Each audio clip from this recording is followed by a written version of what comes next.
मेरा नाम नेहा भारती है और मैं जामा मस्जिद पे इफ्तार कराने आती हूँ। मुझे लगता है कि सारे फेस्टिवल सबके हैं, तो इसलिए हम यहाँ पर इफ्तार कराने आते हैं और हम यहाँ पर इफ्तारी बांटने आते हैं। तो बहुत से हिंदू लोग हैं जो हमें डोनेट करते हैं यहाँ पे इफ्तारी बांटने के लिए। पिछले 3 साल से रमजान के महीने में जामा मस्जिद पर इफ्तारी करा रही दिल्ली की रहने वाली नेहा भारती का मानना है कि सारे त्योहार सबके हैं और हमें हर त्योहार को मिलजुल कर मनाना चाहिए। दिल्ली यूनिवर्सिटी से पढ़ाई करने के बाद नेहा अपना खुद का एनजीओ भी चलाती हैं, जिसका नाम राह है। रमजान के महीने में वो अपने दोस्तों के साथ हर दिन जामा मस्जिद के गेट नंबर 3 के पास लोगों को इफ्तारी करा रही हैं। ब्रूट ने उनसे बात की और जानने समझने की कोशिश की कि वो ये काम क्यों कर रही हैं और वो क्या चीज है जो उन्हें इसके लिए मोटिवेट करती है। देखिए, इफ्तारी की अगर मैं बात करूँ तो 3 साल मुझे लगातार हो गए, तीसरा साल है ये मेरा। और ये चीज़ मेरे दिल में दिमाग में इसलिए आई क्योंकि जब देखा सोशल मीडिया पे हम देखते थे या न्यूज़ में हम देखते थे, काफ़ी सारी चीज़ें हमें दिखती थी जो खराब होती भी दिखती थी, जो हमें लगता था कि नहीं, इसको ठीक करने की ज़रूरत है। हम अकेले नहीं कर सकते, बट हाँ, अकेले भी कुछ कर सकते हैं, ये बात है। तो इसलिए मैं घर से बाहर निकली। मेरे पेरेंट्स ने बोला कि बाहर निकलो, कुछ करो, और हो सकता है कि ज़रा सी मोहब्बत की अगर तुम सीढ़ी पे पैर रखोगे तो क्या पता और भी लोग तुम्हारे पीछे आए, तो करो। तो तभी हमने स्टार्ट कर दिया। फिर उसके बाद काफ़ी लोगों का सहयोग मिला और आज मेरे को बताते हुए बहुत खुशी होती है इस बात को कि हम यहाँ पर इफ्तारी बांटने आते हैं तो बहुत से हिंदू लोग हैं जो हमें डोनेट करते हैं यहाँ पे इफ्तारी बांटने के लिए। बहुत से हिंदू लोगों का भी सहयोग है, ऐसा नहीं है कि सिर्फ मुस्लिम ही कर रहे हैं, क्योंकि रमज़ान है, हिंदू लोग भी बहुत कर रहे हैं, बढ़ चढ़ कर साथ दे रहे हैं। देखिए, पहली बार जब मैंने स्टार्टिंग की इसके तो हमने खुद से किया। मेरे पेरेंट्स से मैंने काफ़ी पैसे लिए, फिर उसके बाद मेरे दोस्तों से मिलकर, जितने भी मेरे दोस्त हैं, हमने थोड़े थोड़े पैसे मिला के, मैं मिडिल क्लास फैमिली से हूँ, हमने स्टार्ट किया। फिर उसके बाद जब मैं वीडियोस डालने लगी सोशल मीडिया पे तो लोगों को जब काम पसंद आने लगा तो उन्होंने भी मेरा सहयोग करना स्टार्ट किया।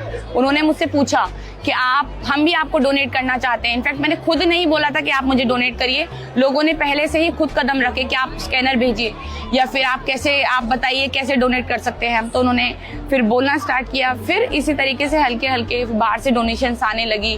काफ़ी लोग जैसे रुआवजे की बॉटल्स होती हैं वो भेजने लगे, जो राशन का सामान होता है वो हमें भेजने लगे। उसी तरीके से फिर हम यहाँ पर इफ्तारी कराने लगे। देखिए, जामा मस्जिद मैंने इसलिए चुना, पहली बात तो मेरे घर के बहुत पास था, और दूसरी चीज़ ये मेरे पापा मम्मी का आइडिया था कि आप जामा मस्जिद पे बांटो, और इधर उधर क्योंकि भीड़ भड़का ये सब चीज़ें होने से बेहतर है कि जहाँ चीज़ें जो तुम्हारे घर के पास है वहीं पर जाकर तुम आराम से बांट दो, और एक जगह ऐसी हो जहाँ पर तुम रोज बांट सको।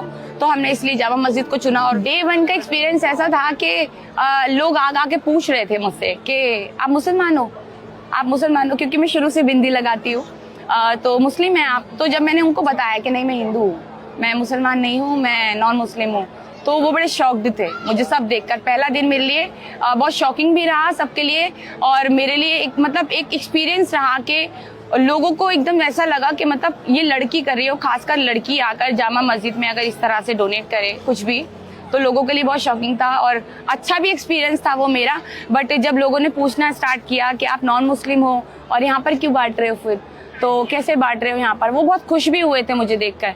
तो इसी तरीके से, बट हाँ, जो भी रहा एक्सपीरियंस शुरू से बहुत अच्छा रहा मेरा यहाँ। पिछली बार ऐसा हुआ था कि मैं इफ्तारी का सामान यहाँ पर लेकर आ रही थी, मेरा एक्सीडेंट हो गया, और मेरा एक्सीडेंट हुआ तो मेरे पैर में फ्रैक्चर हो गया और 3 दिन हम लोग नहीं आ पाए, बट मेरी टीम फिर भी आई। बट मैं यहाँ पर शामिल नहीं हो पाई थी, टीम फिर भी आई थी मेरे यहाँ पर। यहाँ पर भीड़ भड़का जब बहुत ज़्यादा हो जाता है तो अच्छी चीज़ें हैं, बट काफ़ी लोग खींचने लगते हैं। वो सब चीज़ें मुझे अक्सर पसंद नहीं आती। खींचते हैं, आपको ज़बरदस्ती बोलते हैं आपको कि मतलब दे दीजिए, तो प्रॉब्लम होती है। बट एक बारी मेरे पेरेंट्स की आंखों में आंसू आ गए थे कि मैं यहाँ पर आई थी, मैं लेट हो गई थी, और मैं लेट हो गई थी तो मैंने जो अपना इफ्तारी का सामान है वो बीच में ही खोल लिया था और मैं गिर गई थी नीचे, और लोगों ने घेर लिया था पूरा वो सामान लेने के लिए, वो नोचा वोची करने के लिए। तो मैं घर पे जाके मम्मी के सामने रोने लग गई थी कि मेरे साथ आज ऐसे ऐसे हुआ। तो मम्मी की भी आंखों में आंसू आ गए।